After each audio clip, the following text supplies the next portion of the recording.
They brought 1,000 ships, but humanity lit the sky with one. The first sign was silence.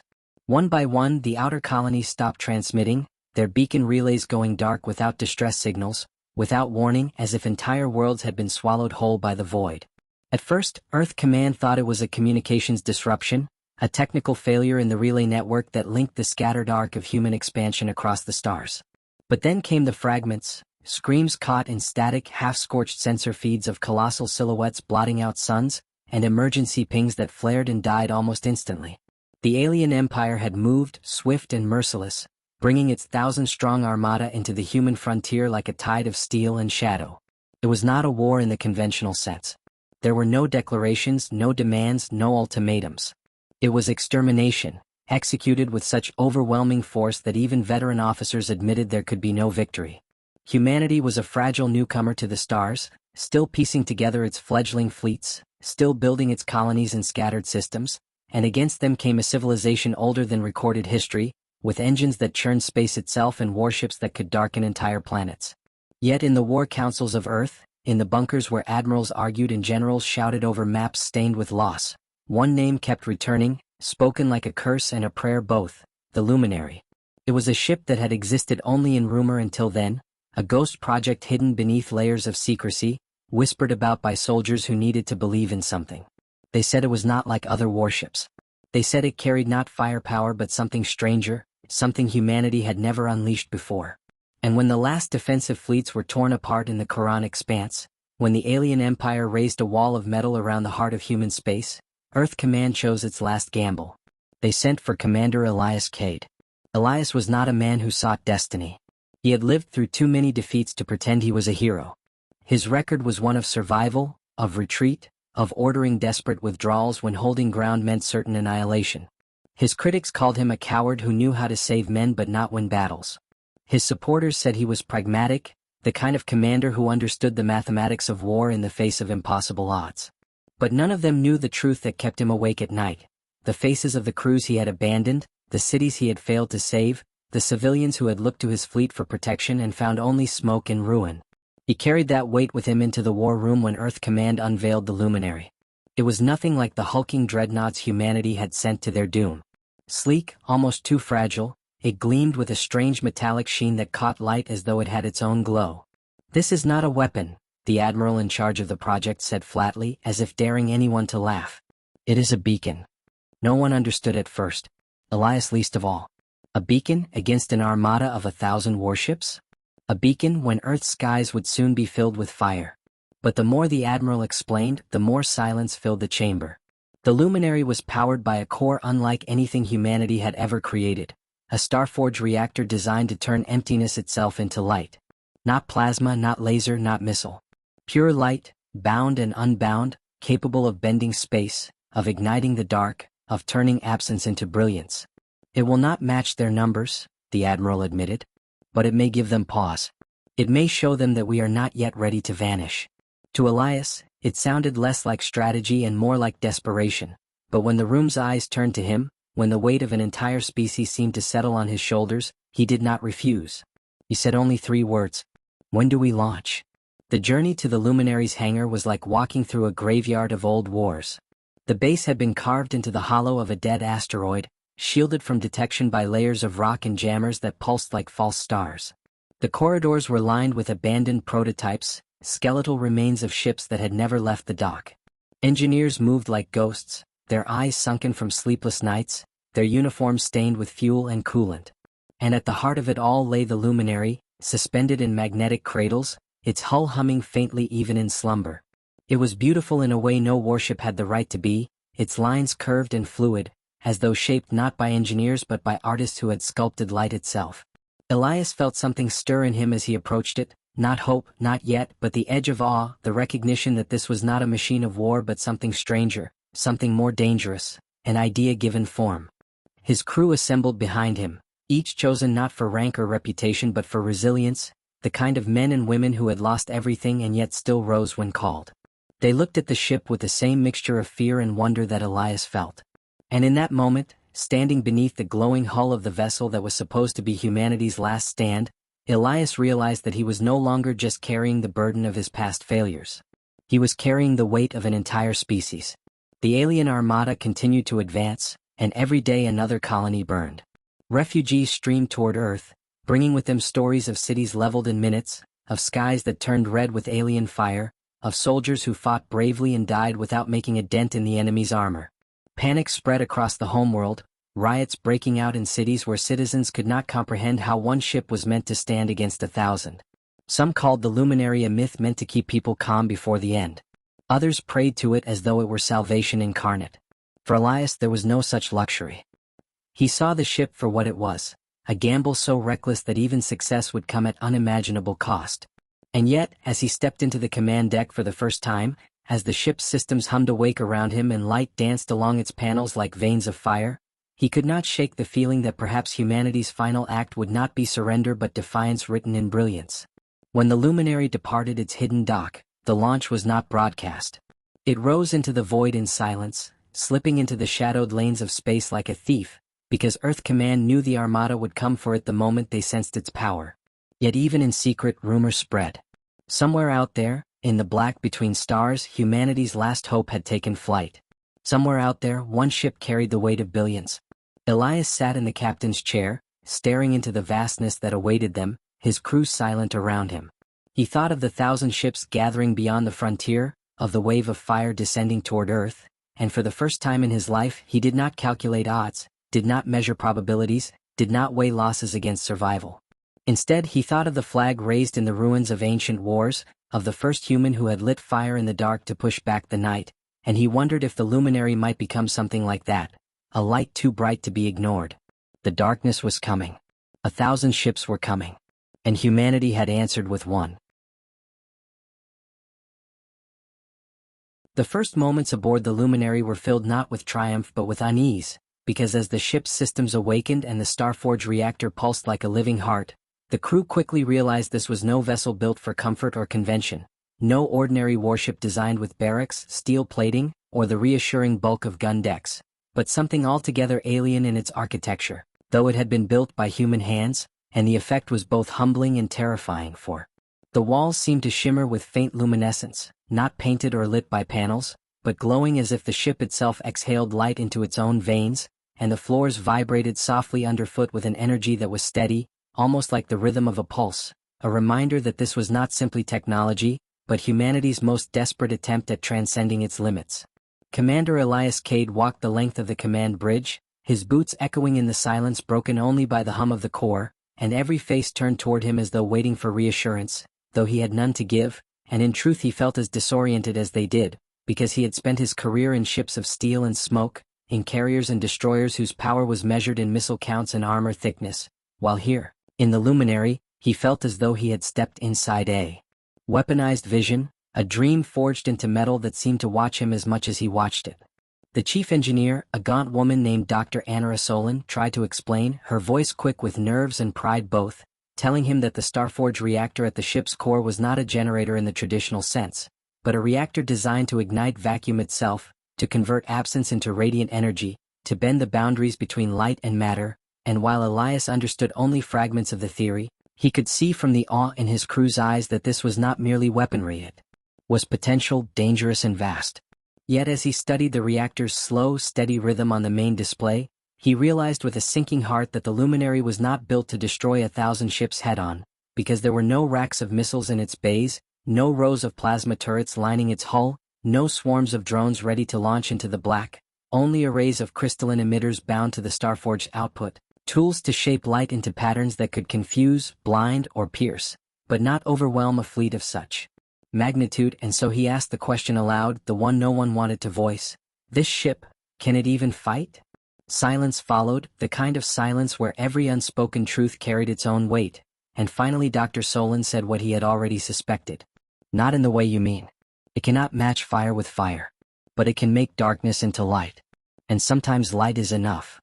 Those words echoed through the crew like both comfort and curse, because they understood then that the Luminary was not their sword, not the crushing fist of vengeance they had longed for, but their lantern, their beacon in a universe that had begun to believe humanity was already extinguished, and though soldiers preferred guns to symbols, there was something in those words that lodged in their hearts, something that reminded them of the ancient fires their ancestors had lit against the night, flames carried across centuries not to destroy but to endure. Elias sat in the captain's chair, his jaw set, and ordered the ship tested, and as they moved through the silent lanes of space, the Luminary came alive in ways no one expected, her hull shimmering with waves of light when the core was engaged, her emitters firing bursts of brilliance that lanced into the void, each beam bending and fracturing in dazzling patterns that warped sensor readings, tricked targeting systems, and made their lone vessel appear at times like a swarm, at times like a sun. The crew gasped as they witnessed the possibilities, but awe quickly gave way to grim understanding, for each test drained the reactor dangerously, leaving Dr. Solon pale as she warned them that prolonged use of its maximum output would collapse the containment fields around the core, and that meant not only the death of the crew but the annihilation of anything caught in its ignition, a final burst of light so bright it would sear the fabric of space itself. Elias listened, silent, and nodded once, the weight of command pressing heavier than ever, because he realized then that the Luminary was not only a ship of light, it was a candle burning at both ends, and every choice he made would bring them closer to brilliance or to ash.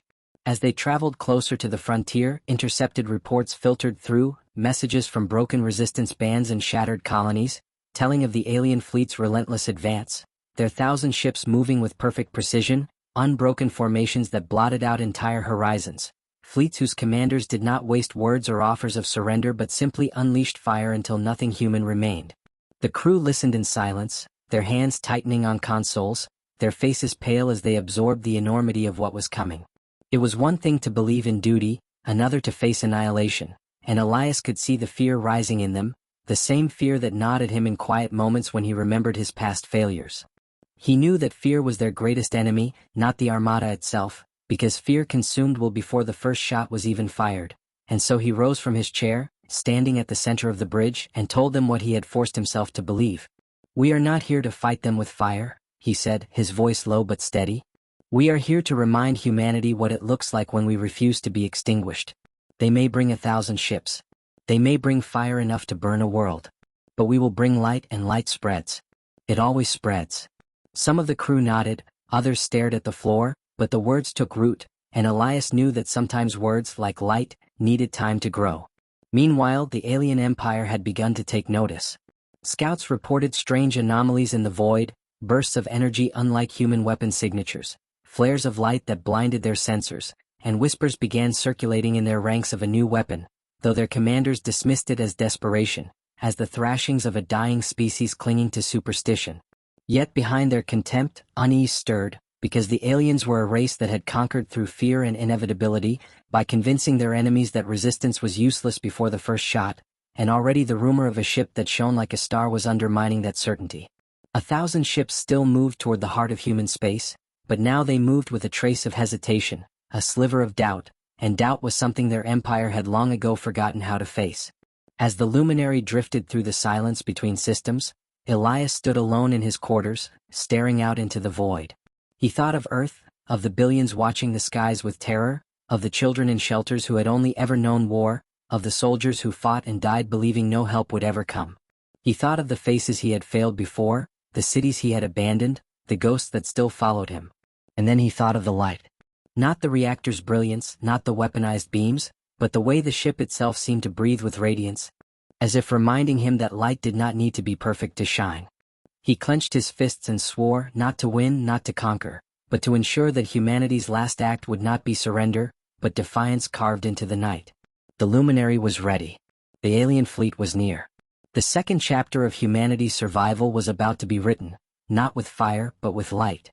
The alien Armada emerged from the black like a tidal wave of iron and fire, a formation so vast it filled every sensor, every horizon, 1,000 ships moving in perfect unity, their hulls glinting with the reflections of distant suns, their engines burning trails of power that seemed to choke the void itself, and at the forefront of that unstoppable tide, the Luminary stood alone, one vessel dwarfed beyond comprehension, so small it could have been mistaken for debris drifting in space, and yet in that insignificance lay the most dangerous defiance humanity had ever dared to summon.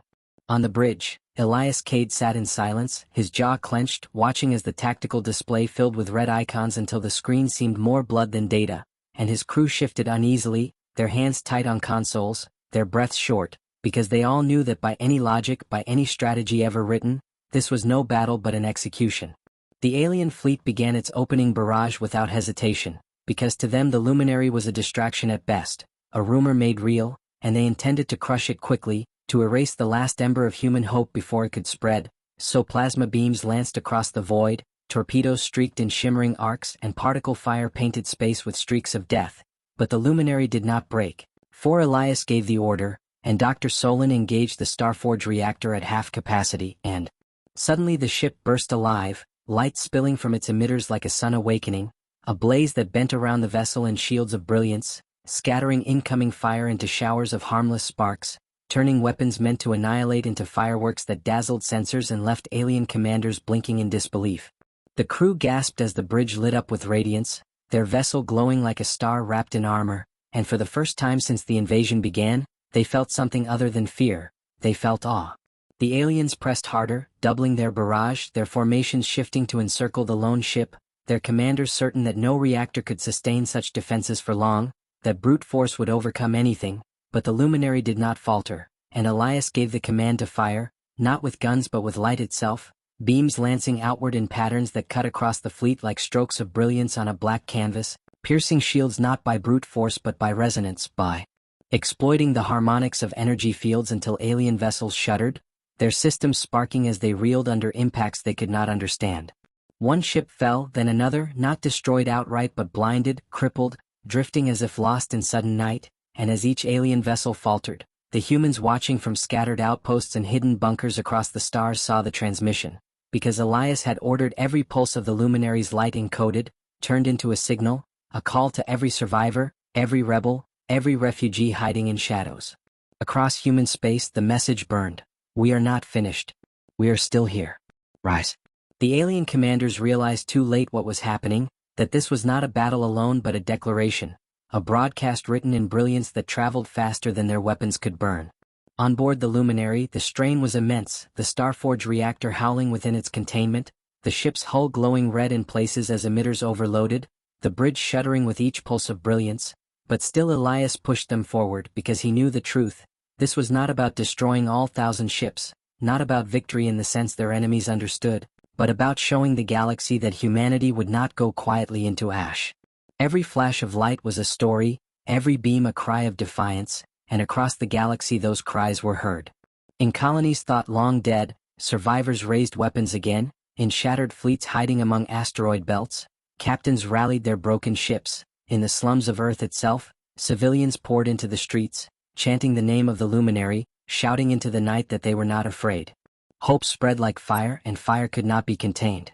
The alien empire began to feel the first tremors of something it had never faced in centuries of conquest. Resistance fueled not by desperation but by belief. The battle dragged on, alien ships swarming from every angle, their weapons pounding the Luminary until her shields flickered, until consoles sparked and alarms blared, until smoke filled the bridge and crew shouted over the chaos. But Elias remained calm, his voice steady as he ordered maneuvers that twisted the ship through formations far larger than itself, the Luminary darting like a blade of light, striking with precision, vanishing in bursts of radiance, reappearing where the enemy least expected.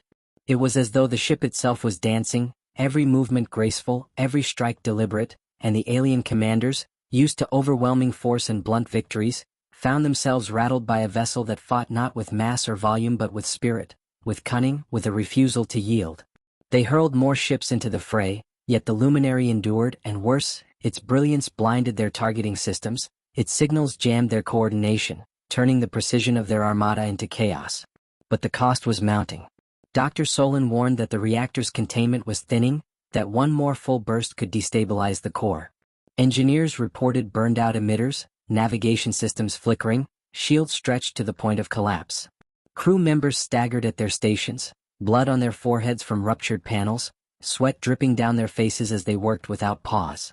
And yet none of them faltered because outside the windows of the bridge they could see it, the impossible. 1,000 ships arrayed against them and still they stood, still they shone. Elias gripped the armrest of his chair, his knuckles white, and he thought of every battle he had lost, every retreat he had ordered, every face that haunted his dreams, and he whispered under his breath so only he could hear, "Not this time. Not today."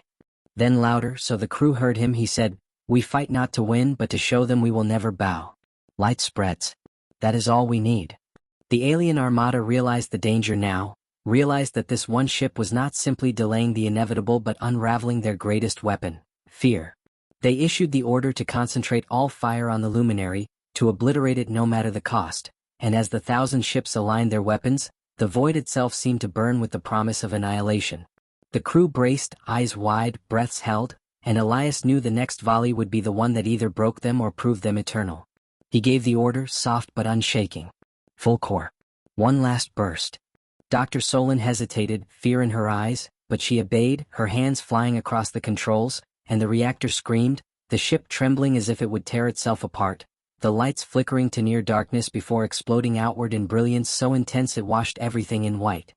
The Luminary became a star, not a ship but a sun born in the void, its light flooding across space, blinding alien sensors, frying their circuits, scattering formations as ships spun in chaos, their commanders shouting in panic as the precision of their fleet dissolved.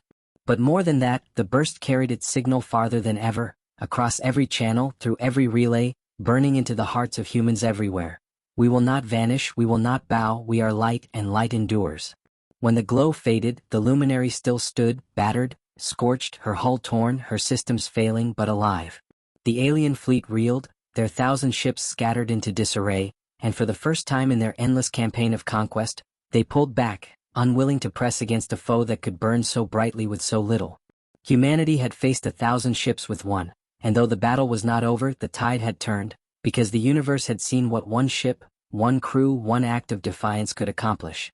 On the bridge, amid the smoke and ruin, Elias sat back in his chair, his voice hoarse as he gave the only order that mattered now. Send the signal again. Make sure they all see. This is who we are. And in that moment, as the light continued to ripple across the stars, humanity realized that their war was no longer just survival. It was resurrection, and the galaxy would never forget the night one ship stood against 1,000 and lit the sky with hope. The aftermath of the battle hung in silence, a silence more profound than any human ear had ever known, a silence not born of peace but of shock, because in the endless cold of space where one ship had stood against 1,000, the impossible had occurred, and the universe itself seemed to pause and listen to the echo of what humanity had done, the wreckage of alien vessels drifting like broken teeth in the void, the Luminary limping yet alive, its hull scarred, its reactors bleeding energy.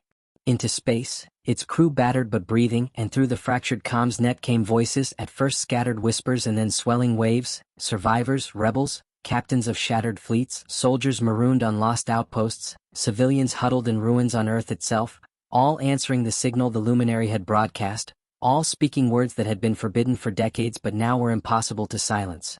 We are here. We rise. Elias Kade stood on the bridge, his hands trembling not from fear but from exhaustion and awe, watching the tactical display update not with enemy formations but with flickering blue lights, each one a human vessel answering the call, each one a reminder that against all odds humanity had not been extinguished, and as his crew turned to him with eyes wide and faces streaked with ash and sweat, he knew they were no longer alone, that their fight had lit a flame no empire could smother. The alien fleet was regrouping, its 1,000-ship formation broken but not destroyed, and in the command vessels of the conquerors, panic wrestled with fury, for never in their long history had a single act of defiance undone so much fear, never had their dominance been challenged not with armies or empires but with the stubborn, blazing will of one ship, and their leaders argued in voices sharp as blades. Crush the humans now before the fire spreads, retreat to preserve strength, deploy the ultimate weapon hidden at the heart of their fleet.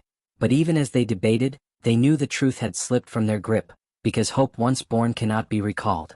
On Earth, the broadcast of the Luminary stand reached every corner, carried through the ruins of cities, projected on walls by scavenged tech, whispered from mouth to mouth, and as dawn rose over a planet long held under alien banners, humans climbed the broken rooftops, lifted rags of cloth, lifted pieces of metal painted hastily with stars and stripes and suns and lions, lifted whatever could serve as a flag, and the sky filled with banners once banned, fluttering in the wind as if answering the light of the Luminary, and when the alien patrols tried to stamp them out, to tear those flags down, the people raised more because a symbol once raised cannot be unraised and humanity had remembered itself. Aboard the Luminary, the ship groaned with every movement, systems flickering in and out, but the starforge core still pulsed, dimmer now as if exhausted, and Dr. Solon warned Elias that one more burst of brilliance might break the ship entirely, might tear them apart at the atomic level. And yet when Elias looked at the fleet reforming on the edge of sensor range, he knew they would need one last act, One final blaze to carry the message beyond this battle, because the aliens would not stop. Simply because they had been humbled, they would return in greater numbers, with greater fury, and humanity needed time, needed unity, needed to believe in itself long enough to gather strength, so the Luminary had to endure long enough to seal the spark into fire. The alien fleet advanced again, slower now, more cautious, their commanders wary, their ships spreading to encircle rather than rushing to overwhelm, and the tactical display filled once more with red, the weight of numbers pressing like gravity itself, and the crew of the Luminary looked at Elias, waiting for the impossible order they knew must come, and he gave it with the calm certainty of a man who had already accepted the cost. We hold. We shine. Until the very last. The words carried across the bridge, across the comms, across the galaxy, encoded in the same pulse as their weapons, transmitted into the hearts of every human listening, and in those words humanity found not despair but immortality. The battle resumed, waves of fire slamming into the Luminary, hull plating tearing, compartments venting into the void, alarms screaming so loud they blended into one long shriek, and yet the ship endured, darting through the chaos with maneuvers so sharp the alien fleet stumbled to keep pace, its light flickering but never extinguished, every pulse cutting through alien shields, every beam carrying not just destruction but defiance. Across the galaxy, the signal spread, reaching hidden shipyards where engineers who had despaired for years now reactivated ancient frames, reaching colonies thought lost where survivors rose and armed themselves, reaching even worlds the aliens had claimed as their own, where enslaved populations stirred at the sight of a flag they could not burn. The Empire had raised armies, had written itself eternal in conquest, but humanity had raised something more dangerous, a symbol, and as alien commanders watched their fleet falter against a single broken ship, they realized that symbols cannot be burned, cannot be crushed, cannot be erased because once a people believe they will rise again, and no number of armies can stop them all. The Luminary's reactor began to fail, containment peeling away, the ship trembling as if caught between existence and collapse, and Dr. Solon cried out that one more surge would destroy them, but Elias only nodded, for he understood what needed to be done, that their survival as individuals mattered less than the survival of what they represented, and so he gave the order to overload the core, not as a weapon but as a beacon, to let the ship burn not in destruction but in brilliance, to turn its final breath into light so great the universe could never forget it. The crew did not protest. They smiled through their exhaustion, tears streaking their faces as they worked, because they knew they were not dying, they were ensuring that humanity lived. The reactor screamed, the ship convulsed, and then the Luminary erupted, not in explosion but in radiance, a second sun born in the void, its light washing over the 1,000 alien ships, scattering their sensors, scrambling their formations, casting their shadows long across the stars, and more than that, its signal pulsed farther than ever before, a wave of defiance that spread across every channel, every hidden relay, every corner of space where humans still drew breath. We are humanity. We rise. We endure. We burn brighter than fear. The alien fleet staggered, their commanders shouting, their weapons faltering as systems failed under the flood of light, and across the galaxy the broadcast carried, to Earth where children pointed at the sky and cheered, to colonies where flags were raised in unison, to hidden fleets now rallying to return, to every human who had thought themselves alone in the dark, and in that moment no one was alone, for all humanity saw the same light, felt the same fire, believed in the same survival. The Luminary's hull finally gave way, collapsing inward, torn apart by the radiance it had unleashed, and the bridge filled with white as Elias closed his eyes, hearing only the steady beat of his crew's breaths around him, feeling not fear but peace, because he knew they had done what was needed, they had turned a symbol into a flame that would outlive them all. And when the light faded, the alien fleet looked across the void and saw no ship, only the afterimage burned into their vision, the memory of defiance, and for the first time in centuries they hesitated, because they had faced many enemies but never one that burned brighter than death itself. They turned back, not in surrender but in retreat, because even 1,000 ships cannot fight a people who have remembered who they are. Across the galaxy humanity rose. Ships came out of hiding, fleets gathered, colonies united, Earth itself erupted in rebellion, and on every world where humans lived, flags were raised, flags the aliens could tear down but never erase, flags that fluttered like the heartbeat of a species that had refused to die. The Empire had raised armies, but humanity had raised a flag, and though armies can be burned, flags cannot, because they live not in cloth but in belief, and belief had returned to humanity with a fire no enemy could extinguish. The Luminary was gone, but it had lit the sky, and in that light humanity marched into the future, not as scattered survivors but as one people, unbroken, unbowed, unburned. And so the story spread, told in whispers, told in shouts, told in every corner of the stars, the story of the night they brought 1,000 ships, but humanity lit the sky with one, and that light would never fade.